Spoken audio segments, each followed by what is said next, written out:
All right, y'all. Day 3 of the short, scary stories. And I just want to say this is a week after the 2 year of my grandmother's anniversary. So I feel like it was only appropriate to wear her on my shirt. She probably would hate to hear these stories and probably be not cursing me out because she don't curse. She's a godly woman.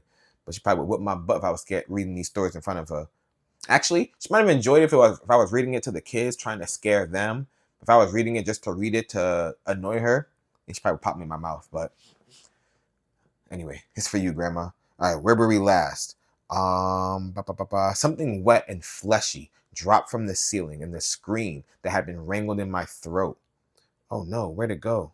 I lost the line. There it goes. The scream that had been wrangled in my throat, fighting for an escape, slipped out in a sob that racked my chest.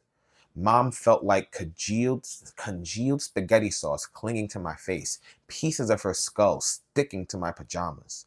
When her torso smacked onto the ground, a horrifying cavern where her head used to be, I stumbled back, slipping in the spreading red pool gliding across our kitchen tiles. I remembered how to move. In one stride, I was out the kitchen, gasping for breath, my hands on my knees. In two strides, I was standing on our doorstep, staring dazedly at a crashed car in the middle of the road. Several of them scattered down the block. I recognized this one, Mrs. Petra's Honda Civic. The car had flipped onto its side, but I could see the scarlet dripping from the windows. There was someone in there, a little girl, 5 or 6 years old.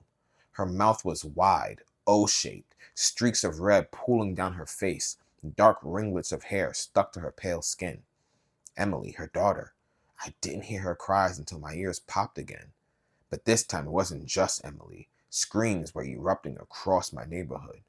Our town had come to a standstill, shrieking car alarms joining the cacophony of cries enveloping together. Pulling Emily out of the smoking wreck of the car, I covered the little girl's eyes and held her to my chest. What was left of Mrs. Petra was slumped in her seatbelt. It wasn't just my mother and Mrs. Petra. After taking Emily home, the effects of seeing my mother blown to pieces right in front of me started to blossom.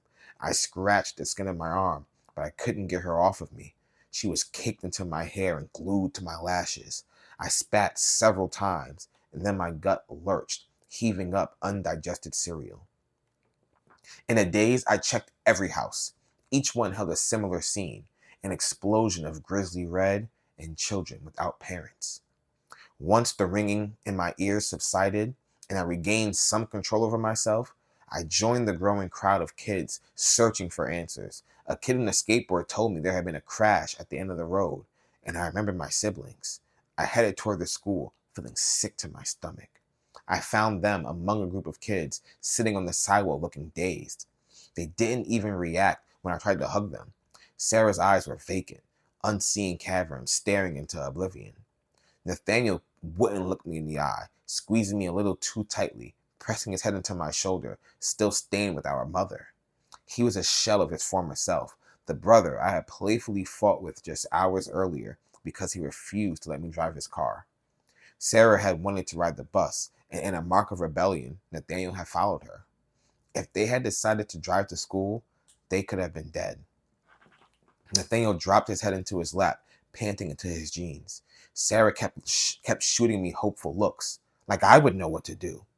2 years younger than me, my little sister was already looking at me as if I were an adult. Their bus had overturned, intense red seeping onto the road, shattered windows and headless bodies littering the sidewalk. Kids wandered around, confused, covered in what remained of the bus driver. Nathaniel and Sarah seemed to be the only ones consciously awake while others cried out for their parents. The three of us hugged, but I could barely feel my siblings wrapped around me. I had no idea how to tell them that our mother's blood was all over me. From their expressions, Nathaniel wrapping Sarah into a hug and my sister sobbing to his chest, they already knew. Our town had been normal, like every other, and in the blink of an eye, everything was gone. Parents, we were covered in them. Teachers, upon pushing through the school entrance, there was carnage. Stopping right there. Woo! This is a story. Wow. Wow. Wow. See you for day 4 and part 3 of everyone. Yeah. All the parents in my town were missing and everyone thinks it was me. This is crazy.